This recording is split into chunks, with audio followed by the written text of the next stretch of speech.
Энэ 6 настай хүүхдүүдийн олон сурах хүчгүүд байна. Өдөрт 2-3 хичээл ордог. Тэр сурах хүчийг дэвтэр номын хийхдээ зэрэг энэ хүүхдийн биенийх нь одоо өөрч явах хэмжээнээс дэндүү хүнд байгаа учраас одоо өсөлт хөгжилтөнд нь муугар нөлөөлөх байх гэж бодоод цүнхийн хичээлд ирэх хичээл явах бүрүүд нь одоо барайл явж байна да.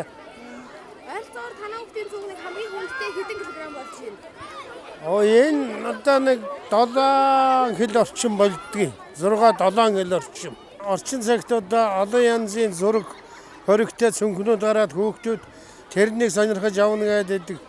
Одоо даавн хөнгөн маягийн цүнх өөрүүлэх гэхдээ зэрэг нэгдүгээрт ном дэвтэр нь бас багтхан тааруу, хоёрдугаарт хүүхдүүд өөрсдөө голоод одоо ийм цүнх авна.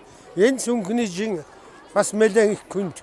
Өөрийнх нь ер нь баг нэг кил 500 2 кг орчим байх шиг байгаа.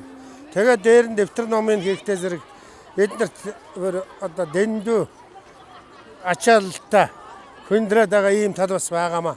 Миний цүнх хүнд осоор би өөдөө өгдөө.